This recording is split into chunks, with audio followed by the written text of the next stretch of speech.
बिस्मिल्लाहिर्रहमानिर्रहीम। अस्सलामुअलैकुम। मैं हूं असद और आप देख रहे हैं Asad electrical. Three phase system के हवाले से चौथी वीडियो आपके सामने है। आज की वीडियो में हम डिस्कस करने जा रहे हैं फेज सीक्वेंस या फेज़ रोटेशन के ऊपर कि फेज सीक्वेंस क्या होती है या फेज़ रोटेशन। ये दोनों एक ही चीज़ें, इनके नाम अलग अलग हैं। इसको भी हम कवर कर लेंगे कि इसको सीक्वेंस या रोटेशन का नाम क्यों दिया जाता है। सबसे पहले हम बात कर लेते हैं कि इसकी डेफिनेशन क्या है। Phase sequence or rotation is the order in which the voltage waveforms of a polyphase system reach their respective peaks। तो इसका क्या मतलब है, ये कह रहे हैं कि फेज सीक्वेंस या रोटेशन एक ऑर्डर है जो कि वोल्टेज वेव फॉर्म जो है पॉलीफेज सोर्स में, यानी कि पॉलीफेज हम किसको कह रहे हैं कि जिसमें एक से ज़्यादा फेज़ है। तो जहाँ पर भी सिंगल फेज़ है वहाँ पर सिंगल फेज़ होगा। अगर एक फेज़ की जगह दो फेज़ हो गए, तीन हो गए, चार हो गए तो उसको हम कहेंगे पॉलीफेज। तो पॉलीफेज नॉर्मली थ्री फेज़ के लिए ही यूज़ किया जाता है। जैसा कि हमने आपको बताया था कि टू फेज़ सिस्टम भी हमारे यहाँ इतना राइज नहीं है और तीन से ज़्यादा पे भी हम काम नहीं करते। तो पॉलीफेज का मतलब यही होगा कि थ्री फेज़ सिस्टम जहाँ पर भी हमारा है उसमें जो वोल्टेज की वेव फॉर्म्स हैं वो किस तरह अपने अपने पीक तक पहुँच रही हैं। अब इस चीज़ को थोड़ा सा डायग्राम से समझ लें। हमने यहाँ पर तीन कलर अलग अलग दिखा दिए, जैसा कि हमने बताया था कि रेड, येलो, ब्लू हमारे पास थ्री फेजेस के कलर होते हैं। तो चूँकि येलो कलर हमारे पास नहीं है तो उसकी जगह हम ग्रीन का यूज़ करेंगे। तो पहला जो है वो रेड है, यानी रेड ज़ीरो से अपनी पीक यानी मैक्सिमम वैल्यू को छूता है। तो रेड ने सबसे पहले पीक वैल्यू को अचीव किया, उसके बाद ये वापस आने लगा। तो फिर इसके 120 डिग्री के बाद येलो फेज़ जो है वो हमारा पीक वैल्यू पर चला गया। फिर जब ये नीचे आने लगा तो फिर ब्लू फेज़ जो आ रहा था पीछे से वो अपनी पीक वैल्यू तक चला गया। तो जैसा कि हम बता चुके हैं कि पॉजिटिव और नेगेटिव में ये हमारी वेव फॉर्म जो है साइकिल्स जो हैं वो ट्रैवल कर रही होती हैं। तो पॉजिटिव में पीक वैल्यू जैसे जैसे फेज़ अचीव करेंगे तीनों वन बाय वन, जैसे जैसे ये रीच करेंगे अपनी पीक वैल्यू को, इसको हम कहेंगे फेज़ सीक्वेंस कि वो किस तरतीब से कर रहे हैं। तो पहला फेज़ जाता है, उसके बाद दूसरा, उसके बाद तीसरा। तो इसको हमने कह दिया phase one, phase two, phase three या line one, line two, line three. तो बस इसको हम कहेंगे फेज़ सीक्वेंस। इसको हम थोड़ा सा अलग से आपको बना के दिखा देते हैं, तीनों साइकिल को अलग अलग, ताकि आपकी कन्फ्यूजन दूर हो जाए। तो ये आप देख सकते हैं कि हमने यहाँ पर तीन अलग अलग साइकिल हम आपको बना के दिखा रहे हैं कि किस तरह ये ट्रैवल करते हैं, यानी जब ये जनरेट हो रहे हैं जनरेटर में तो किस तरह हो रहे हैं। पहला फेज़ जिसको हम रेड कह रहे हैं वो इस तरह ज़ीरो से अपनी पीक वैल्यू को जा रहा है पॉजिटिव की, और फिर ज़ीरो पे आ जाता है, और फिर ये पीक वैल्यू पर नेगेटिव की जाता है, और फिर ये ज़ीरो पर आ जाता है। तो जब ये इस तरह ट्रैवल कर रहा है तो हमारा येलो फेज़ जो है वो किस तरह ट्रैवल कर रहा है। तो जब ये ज़ीरो पर है तो येलो यहाँ से शुरू हो रहा है, जैसा कि आप देख सकते हैं। जब ये मैक्सिमम पर जाएगा तो येलो यहाँ पर आएगा, और जब ये मैक्सिमम से ज़ीरो की तरफ आने लगेगा तो ये येलो ऊपर जाएगा अपनी मैक्सिमम पर। तो येलो का जो साइकिल बनेगा वो इसके 120 डिग्री, यानी कि ये समझ लें आप इसका जो 120 डिग्री है, तो येलो साइकिल हमारा हमेशा इस तरह जाके इस तरह आ जाएगा। ये आप देख सकते हैं, रेड इस तरह बन रहा है, येलो इस तरह बन रहा है। तो पहले तो ये पीक पर आ रहा है, फिर येलो पीक पर आ रहा है, उसके बाद ब्लू पीक पर आ रहा है, यानी कि थर्ड फेज़। तो जब ये ज़ीरो पर है और ये यहाँ पर है तो ये ऑलरेडी यहाँ पर है, लेकिन इसको हम कभी भी पीक शुमार नहीं करेंगे क्योंकि शुरू हमारा रेड से हो रहा है। तो ये पीक उस वक्त शुमार होगा जब ये दोनों फेजेस के बाद आएगा, चूँकि ये 120 डिग्री के एंगल पर शिफ्ट हुए हैं तीनों। तो ये इस तरह जाकर और फिर इस तरह आएगा, ये आप देख सकते हैं। तो ये साइकिल हमारे इस तरह जनरेट होते हैं तीन। तो सबसे पहले ये जनरेट हुआ, जनरेट होने के बाद मैक्सिमम पर गया पीक वैल्यू पर, उसके बाद येलो गया, उसके बाद ब्लू गया। तो बस ये जो तरतीब है फेजेस की इसको हम कहते हैं फेज़ सीक्वेंस। और हमारे जो फेज़ हैं थ्री फेज़ में वो इसी तरतीब से होने चाहिए, red, yellow, blue, L1, L2, L3, या इसको कोई भी आप कलर या नाम दे सकते हैं जैसा कि हम लास्ट वीडियो में बता चुके हैं। अगर जनरेशन में इनकी डायरेक्शन ख़राब हो जाए तो उसके क्या साइड इफ़ेक्ट्स हैं उस पर हम आगे अभी बात करेंगे। तो ये चीज़ आपको क्लियर हो गई कि फेज़ सीक्वेंस हम इसको कह रहे हैं कि हर फेज़ के वोल्टेज जो हैं, वोल्टेज वेवफॉर्म, वो अपनी पीक वैल्यू को रीच कर रहे हैं एक तरतीब से। तो बस ये रेड पहले आया, येलो बाद में आया, ब्लू उसके बाद आया, उसके बाद दूसरे साइकिल में फिर यही ट्रैवल शुरू हो जाएगा, red yellow blue, red yellow blue. इसको हम कहेंगे ये फेज सीक्वेंस है हमारी। अब हम बात कर लेते हैं कि फेज़ रोटेशन हम इसको क्यों कहते हैं। तो बस यहाँ पर हम बात कर लेते हैं कि फेज़ रोटेशन हम इसको क्यों कह रहे हैं। फेज़ रोटेशन इसको इसलिए कहा जाता है कि जैसा कि हमने बताया था कि हमारी जो स्टेटर वाइंडिंग है उसमें ये 120 डिग्री के एंगल पर तीनों वाइंडिंग हम फिट करते हैं। तो स्टेटर की डिटेल में हम आगे बात करेंगे। 3 फेज़ स्टेटर जो तैयार किया जाता है जनरेटर का, उसमें वाइंडिंग किस तरह होती है। तो इसका बेसिक ओवरव्यू आप देख लें, वो इसी तरह होती है कि तीनों वाइंडिंग्स अलग अलग फेजेस की हमने 120 डिग्री के एंगल पर फिट कर दिए हैं। इसके अंदर हम रोटर घुमा रहे हैं, यानी कि मैग्नेटिक फील्ड घुमा रहे हैं, चाहे वो 2 पोल की है 4 पोल की है, डजेंट मैटर। अब जब ये घूम रहा है तो क्या होगा, ये एक एक वाइंडिंग को काटेगा। पहले नॉर्थ काटेगा इसको, फिर नॉर्थ काटेगा इसको, फिर इसको, फिर साउथ साउथ साउथ, इस तरह। तो अभी तो चूँकि हम बात कर रहे हैं कि पॉजिटिव वैल्यू में जब ये मैक्सिमम पर जाता है, तो अगर नॉर्थ काटे या साउथ काटे, किसी मान लें कि नॉर्थ जब इसको कट कर रहा है तो हमारा जो साइन वेव है वो पॉजिटिव में जा रहा है, तो पहले इसका पॉजिटिव जाएगा, फिर इसका पॉजिटिव, फिर इसका पॉजिटिव, इस तरह। तो यहाँ पर आप समझ लें कि हमने जनरेटर घुमाना शुरू किया, L1 का साइन इस तरह गया मैक्सिमम पर, फिर कम होने लगा तो L2 का मैक्सिमम पर आ गया, फिर ये इसको कट किया इसने L3 को, इस तरह। तो ये तीनों साइकिल अपने पीक पर जा रहे हैं। तो इसको तो हम सीक्वेंस भी कह रहे हैं, रोटेशन हम इसको इसलिए कह रहे हैं कि हमारे जो जनरेशन हो रही है 3 फेज़ की, वो एक रोटेशन की सूरत में हो रही है यूँ। तो ये हम बता चुके हैं कि इसकी जो स्पीड वगैरह होती है, फ्रीक्वेंसी और उसका ताल्लुक जो होता है आपस में, वो सारी चीज़ें अपनी जगह हैं। तो बस इसको हम फेज़ रोटेशन भी कह रहे हैं। तो अब ये फेज़ रोटेशन क्लॉकवाइज है, इस तरह अगर हम वाइंडिंग डिज़ाइन करें तो हमें जो रोटर है वो क्लॉकवाइज घुमाना होगा। तो इसके लिए एक मीटर आता है जिसको हम कहते हैं फेज़ सीक्वेंस मीटर या फेज़ रोटेशन मीटर। उसका काम यही होता है कि वो जनरेटर से जनरेट होने वाले तीनों फेजेस की रोटेशन को चेक कर सके। तो ये हम एक आम मल्टीमीटर से, जिससे हम वोल्टेज वगैरह चेक करते हैं, उससे चेक नहीं कर सकते, चूँकि इसके लिए हमें एक स्पेशल मीटर चाहिए होता है, phase rotation meter. Next video में हम उसका प्रैक्टिकली तरीका आपको करके दिखाएंगे 3 फेज़ के ऊपर, कि 3 फेज़ की किस तरह हम रोटेशन चेक कर सकते हैं। तो जब भी हम उस मीटर की तीनों लीड्स एक एक फेज़ पर लगा देंगे, L1, L2, L3 पर बिलतरतीब, तो वो हमें रोटेशन दिखाएगा। उस पर लिखा हुआ आएगा कि हमारी जो रोटेशन है फेजेस की वो इस तरह है, L1, L2, L3 और इस तरह क्लॉकवाइज। तो बस हमें पता चल जाएगा कि हमारी रोटेशन बिल्कुल सही है।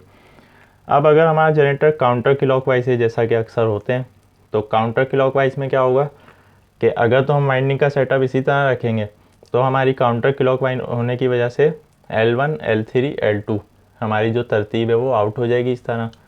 तो काउंटर क्लॉकवाइज में हम L2 इधर देने की बजाय इधर दे देते हैं। तो हमने यहाँ पर L2 फिट कर दी वाइंडिंग और यहाँ पर L3। तो काउंटर क्लॉक पे क्या होगा, 1, 2, 3, इस तरह ये फेजेस हमारे जनरेट होंगे। तो ऐसी सूरत में भी अगर हमने मीटर लगाया हुआ होगा, फेज़ रोटेशन मीटर, 1, 2, 3 तीनों वायर उसके, तो काउंटर क्लॉक होने के बावजूद हमारी जो तरतीब है L1, L2, L3 वो यहाँ पर दिखाएगा क्लॉकवाइज, यानी कि फेजेस अपनी तरतीब से चल रहे हैं। अगर वो काउंटर क्लॉक दिखा रहा है तो इसका मतलब है कि फेजेस की सीक्वेंस आउट हो गई है।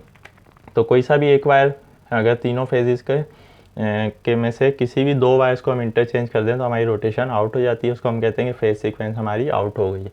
तो बस फेज सीक्वेंस या फेज रोटेशन हम इसीलिए कहते हैं इन तीनों फेजेस को। तो ये चीज़ आपको क्लियर हो गई। अब हम आगे बढ़ते हैं कि इसकी इंपॉर्टेंस क्या है 3 फेज सिस्टम में। तो फेज सीक्वेंस का जो सबसे ज़्यादा रोल है वो है हमारे पैरेलल ऑपरेशन में। अब ये पैरेलल ऑपरेशन क्या होता है, इसको तो हम आगे डिटेल से समझेंगे। पैरेलल ऑपरेशन की डिटेल अभी हम नहीं बता रहे, सिर्फ हम इसका बेसिक ओवरव्यू बता रहे हैं कि पैरेलल ऑपरेशन ऑफ 2 और मोर अल्टरनेटर्स और ट्रांसफार्मर्स।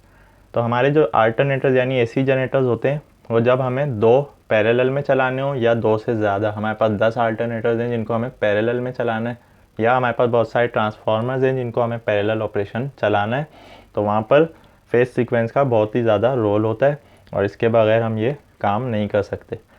तो पैरेलल ऑपरेशन का क्या मतलब है, इसको शॉर्टली समझ लें। हमारे पास 2 जनरेटर हैं, एक को हमने कह दिया G1, दूसरे को हमने कह दिया G2। ये भी 3 फेज़ का है, रेड, येलो, ब्लू, न्यूट्रल। ये भी 3 फेज़ का है, रेड, येलो, ब्लू, न्यूट्रल। ये तीनों अपनी अपनी 3 फेज़ की सप्लाई प्रोड्यूस कर रहे हैं। हमारे पास है लोड यहाँ पर।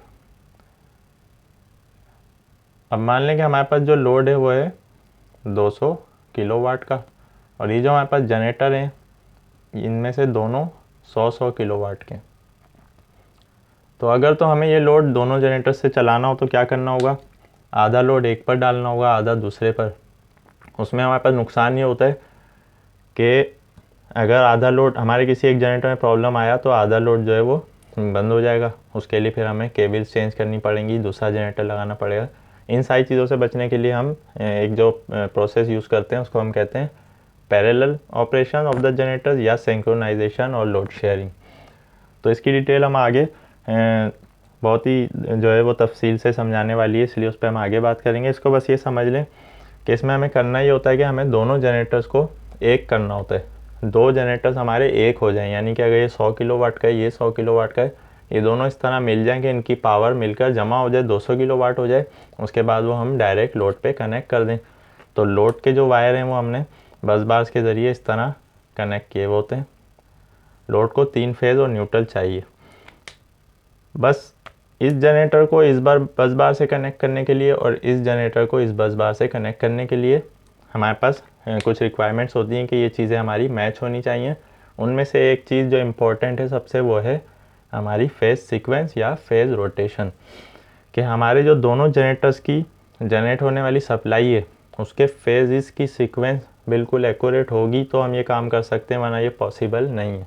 तो सबसे ज़्यादा रोल फेज़ सीक्वेंस का या फेज़ रोटेशन का यहाँ पर होता है। तो उसके लिए हमारे पास मीटर्स होते हैं, सेंक्रोस्कोप होते हैं। उसके लिए हमारे पास डार्क लैम्प मेथड होता है, ब्राइट लैम्प मेथड होता है। वो एक डिटेल तलब टॉपिक है। उसमें हम करते ये हैं कि यहाँ पर हमारे पास जनरेटर का एक ब्रेकर होता है, यहाँ पर इस जनरेटर का ब्रेकर, इनके दूसरे एंड्स को हमने रेड, येलो, ब्लू, न्यूट्रल बिलतरतीब कनेक्ट किया हुआ होता है। इसको भी रेड, येलो, ब्लू, न्यूट्रल। तो इस तरह ये दोनों आपस में ब्रेकर के जो दूसरे एंड्स हैं वो हमारे मेन केबल्स से कनेक्ट हैं। तो बस इस जनरेटर को इस केबल्स तक लाने के लिए और इस जनरेटर की सप्लाई यहाँ तक लाने के लिए हमें इन दोनों को एक करना होगा। उस एक करने का मतलब ये है कि इनके जो फेजेस हैं, इसका जब रेड फेज़ 0 से पीक पर जा रहा है तो दूसरे का भी उसी पोजीशन में जाना चाहिए। इसी तरह जब येलो फेज़ इसका पीक पर जा रहा है तो उसी वक्त इसका भी पीक पर जाना चाहिए, और जब ब्लू फेज़ इसका पीक पर जा रहा है तो इसका भी पीक पर जाना चाहिए। जब ये दोनों एक ही साथ चलेंगे बिल्कुल मिलकर तो इसको हम कहेंगे कि ये हमारे जो दो जनरेटर्स हैं वो सेम हो गए। बस उसके बाद हम ये ब्रेकर क्लोज करते हैं तो हमारे दोनों जनरेटर्स की सप्लाई हमारी बस बार पर आ जाती है। अब हम लोड जो है इन दोनों में शेयर कर देते हैं, इसको हम कहते हैं लोड शेयरिंग। तो ये शॉर्टली हमने आपको बताया, ये एक तफसील से समझने वाला टॉपिक है, इसको हम आगे डिस्कस करेंगे। इसी तरह हमारे ट्रांसफार्मर्स का भी पैरेलल ऑपरेशन होता है। दो या दो से ज़्यादा ट्रांसफार्मर्स हमें पैरेलल में जब लगाने पड़ जाएँ वहाँ पर भी हमें फेज़ सीक्वेंस की बहुत ज़्यादा ज़रूरत है, और जनरेटर्स में भी। दूसरी फेज़ सीक्वेंस की ज़रूरत हमें 3 फेज़ इंडक्शन मोटर्स में पड़ती है। तो बस मोटर में इसको शॉर्टली इस तरह समझ लें कि हमारे पास एक जनरेटर है जो कि 3 फेज़ सप्लाई प्रोड्यूस कर रहा है न्यूट्रल के साथ, और हमारी एक 3 फेज़ की मोटर है, इसको रेड, येलो, ब्लू। जैसा कि हम बता चुके हैं कि 3 फेज़ मोटर्स में हमें न्यूट्रल की ज़रूरत नहीं होती है। तो हमें यहाँ से 3 फेज़ जो जनरेटर के हैं वो मोटर तक लाने हैं। तो जनरेटर की अगर हमें सीक्वेंस पता है कि ये रेड, येलो, ब्लू इस तरह है, ये न्यूट्रल है। मोटर पर भी उन्होंने, जो भी मैन्युफैक्चर होते हैं उन्होंने इंडिकेट किया हुआ होता है कि ये आपको इस तरह केबल्स कनेक्ट करनी है, रेड, येलो, ब्लू, या phase 1, phase 2, phase 3, L1, L2, L3। तो अगर आप इस तरतीब से सीक्वेंस कनेक्ट करेंगे तो आपकी मोटर इस डायरेक्शन पे घूमेगी, मसलन क्लॉकवाइज।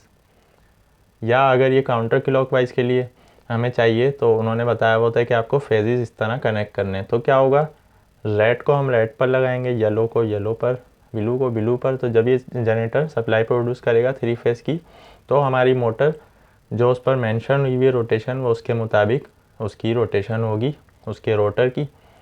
अगर हम दो वायर, मसलन हमने रेड और येलो को आपस में इंटरचेंज कर दिया इस तरह, तो क्या होगा, हमारी मोटर की डायरेक्शन फिर चेंज हो जाती है, वो उल्टी हो जाएगी, यानी कि काउंटर क्लॉकवाइज हो जाएगी।